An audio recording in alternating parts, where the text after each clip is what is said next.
Assalamualaikum dan salam sejahtera. Bertemu kita kembali dalam program Bioskop Bernama. Bersama saya Ana Zulkifli dan terus setia sehingga ke akhir siaran. Sebarang cadangan, respons atau maklum balas anda boleh terus email pada kami di bioskopbernama@gmail.com.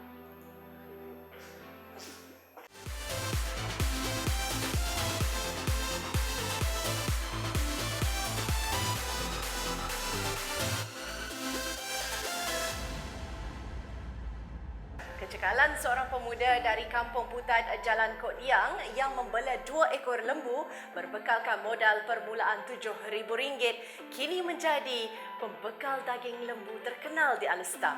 Apa ceritanya?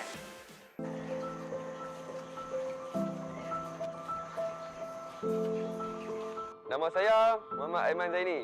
Saya usahawan ternakan lembu. Menceburi bidang ni dah 15 tahun dah. Bila 24 kurang umur 14 tu macam tu lah. Kira sekolah menengah lah. Kira start sekolah rendah tu pun dah tolong ayah tapi tak mahir lagi lah. Lebih kurang dalam umur belasan tahun tu boleh buat semua sendiri lah. Kira ikut dia tu sebelum dia serah kat saya tu saya duk follow dia lebih kurang dalam 3 tahun macam tu lah. 3 tahun saya duk follow macam mana dia buat kerja, macam mana cara dia menyembelih lembu tu macam mana. Saya follow dia lebih kurang 3 tahun lah. Yang mula-mula boleh buat kerja ni, awal tu kita tengok orang buat dulu lah. Kita ambil sikit-sikit ilmu kat mereka. Lepas tu kita mulalah belajar kat mereka. Starting saya, awal-awal saya mula dulu 5 tahun lepas. Mula-mula saya berniaga, duit dalam poket ada 7,000 saja. Nah, start daripada 7,000 tu saya mula, saya pergi cari toke, beli lembu lah dengan nilai 7,000 tu. Waktu tu tak apalah, taklah mahal sangat harga lembu, boleh lah dalam 2 ekor lembu. Tapi bila beli 2 ekor lembu tu, kita kena pusing hari-hari lah, ruling hari-hari. Mana kata hari-hari kita kena pergi ambil lembu. Hari ni kita mut 2 ekor balik, pagi ni kita sembelih. Tengah hari kita pergi collect duit di market apa tempat kita hantar daging. Lepas tu kita pergi mut pula 2 ekor balik pula. Pagi pukul 4, pukul 5 dah bangun. Tengok keadaan sembelih lah. Kalau kata sembelih dalam 4 ekor, 5 ekor, pukul 2, pukul 3 dah bangun dah. Kerja saya ada 6 orang anak muda. Kita yang boleh tarik minat mereka tu daripada kita kenal mereka lah. Kita kenal mereka tu daripada kita duduk pilih pok apa malam-malam minum teh, kopi kan. Kita jumpa mereka, kita tengok mereka pun dah tak ada kerja kan. Baru habis macam kata lah budak-budak baru habis PM apa. Kita panggil mereka mai. Kita tawar gaji berpatutan lah. Tawar gaji kat mereka. Mereka pun dah berminat. Dah seorang berminat. Mula daripada seorang tu lah dia akan panggil kawan dia. Panggil mai. Langkah pertama kalau kata pekerja yang baru mai, kita akan bagi mereka biasa dengan lembu dulu. Setengah orang ni dia takut dengan lembu tapi dia nak kerja. Dia nak kerja tapi dia takut dengan lembu. Langkah pertama kita akan bagi mereka biasa dengan lembu dulu, dengan ternakan. Tak kira lah dari segi masuk duduk dalam kandang main-main dengan lembu ke. Pasal lembu saya ni taklah jahat kan. Nak boleh anak muda yang duduk dalam bidang penyembelihan ni memang susah. Maksud susah saya tu tak semua orang mau lah. Kan? Itu dari segi tarikan kita lah untuk mereka minat dalam bidang ni. Tak semua orang boleh sembelih. Pasal benda tu pun kalau bagi saya pun saya tak mau bagi mereka sembelih lagi. Pasal dengan usia mereka, dengan cara tu, pasal satu nak ke hukum balik kan. Pasal kita nak bagi orang makan. Kalau macam dalam bidang lapoh tu, nak ajak mereka buat tu tak lama pun. Sat aja.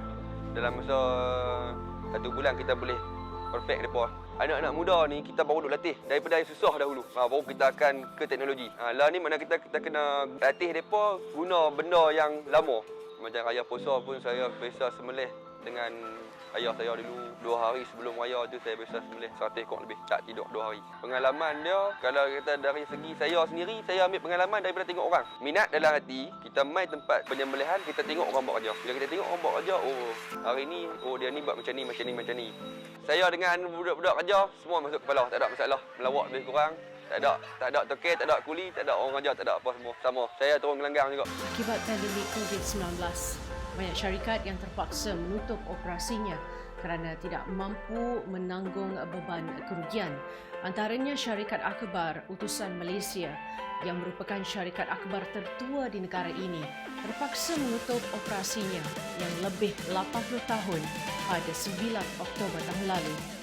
Ramai yang tertanya-tanya, apa nasib lebih 800 kaki tangannya memulakan kehidupan baru.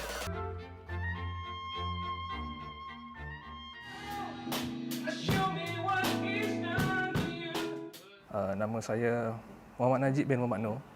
Dengan rezeki yang saya peroleh daripada bekerja di Tusan tu, sikit-sikit saya membina syarikat sendirilah. Iaitu saya menubuhkan studio latihan muzik, studio rakaman dan segala-galanya membabitkan rakaman audio. Saya menubuhkan company ini dengan nama Sarang Suara Studio. Selepas diberhentikan baru-baru ni pun saya tak seralat sangatlah. Bahkan makin bertambah rezeki saya. Dan kita sebagai umat Islam, kita harus percaya bahawa rezeki itu datang daripada Allah. Itu je. Di sinilah Sarang Suara Studio. Saya Nur Azrin Muhammad Noor, atau lebih dikenali sebagai Bob Tusan. Alhamdulillah, daripada berkat kesabaran dan tawakal tu yang kita sebagai orang Islam, menu-menu saya mendapat tempat. Banyak orang order melalui online. Lepas tu nak tak nak, saya dengan sepupu saya terpaksa hantar sendiri dah naik motor. Jadi dekat situ kita nampaklah setiap hari ada peningkatan order. Alhamdulillah. Untuk permulaan, saya bermula dengan buat sendiri kedai ni. Lebih kurang 1,800 keluar modal. Masa tu adalah korek-korek tabung dengan duit balance kerja yang terdahulu. So inilah dia, 1,800. Menu-menu top dekat sini, cucur udang Penang, mi rebus Penang. Yang tambahan kuih tiaw sup daging. Lepas tu char kuih tiaw kerang dan sirap sarbat. Itu antara killer dish dekat sini lah. Nama saya Muhammad Zaki bin Amiruddin. Saya merupakan bekas kaki tangan utusan dan kini saya mula berjinak-jinak dengan sektor pertanian.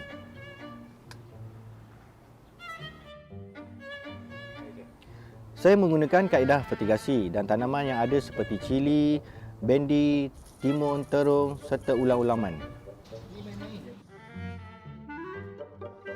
Walaupun tanaman yang saya usahakan ni berskala kecil, namun saya anggap ia sebagai satu titik permulaan untuk saya belajar untuk memahami tentang pertanian seperti masalah berkaitan kawalan penyakit, racun dan baja. InsyaAllah, ilmu itu akan saya gunakan bila saya pergi ke pertanian yang berskala besar nanti.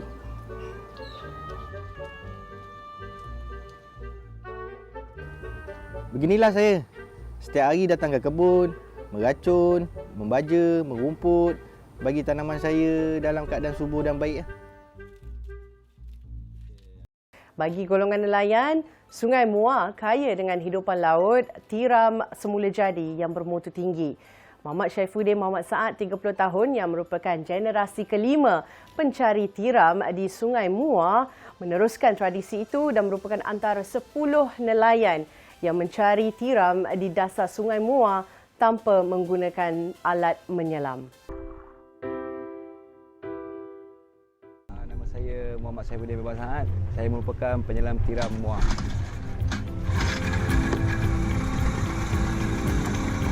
Saya merupakan generasi yang nombor 5. Saya mengikut generasi daripada atuk-atuk saya hingga ke bapa saya sampai sekarang. Sebelum ni pun ada ikut pakcik-pakcik juga, belajar dengan orang, tapi dah main sikit dalam 5 atau 6 tahun lah.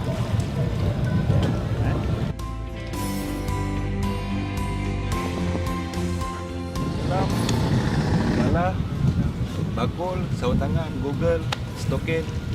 Google jika diperlukan lah. Kalau tak perlu, kebanyakan orang memang tak pakai Google.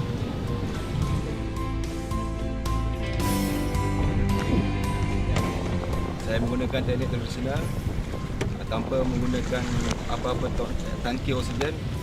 Cuma saya menggunakan pernafasan yang betul. Lain orang lain cara. Macam tu. Okey, saya punya lain skill. Macam habis bos saya lain skill. Macam orang lain dia skill lain. Tak sama cara step nyelam dia. Ada yang ambil nafas step pendek nafas. Macam dia tahu kupang duduk situ, dia ambil target nafas dia pendek je. Cukup ambil dia naik. Macam kita nak cara mencari kita sampai hujung gangan kita nak tahu tu, kita kena ambil nafas step lebih. Nafas perut. Kena main perut. Banyak kita seduh kat hidung sikit. Lepas tu kat mulut lebih. Mulut lebih tu kita turun bawah tu, kita telan nafas tu, kita main kat perut nafas tu. Jadi kita dalam kiraan dah kita kutik tiram tu dalam 10 second, kita buang sikit je kat mulut. Jadi nafas perut ni setelah jalan. Kita step kerja tu. Kita nak pergi jauh tu, kita kena buang lagi sikit. 5 second, betul-betul pergi ambil. Kutik nafas. Jadi dalam seminit atau maksimum seminit lebih. Yang pertama dulu sampai 100 orang yang nyelam. Memang ramai. Maksudnya penyelamnya lah. Yalah, salah satunya patut orang tua lah tak kasih anak-anak jadi nelayan. Mungkin pada pandangan dia orang tak terjamin masa depan lah. Tapi kalau pada pandangan saya, sebenarnya nelayan tiram ni betul-betul memang pendapatan dia memang lumayan lah. Hari-hari pegang duit cash memang tak pernah putus lah pegang duit.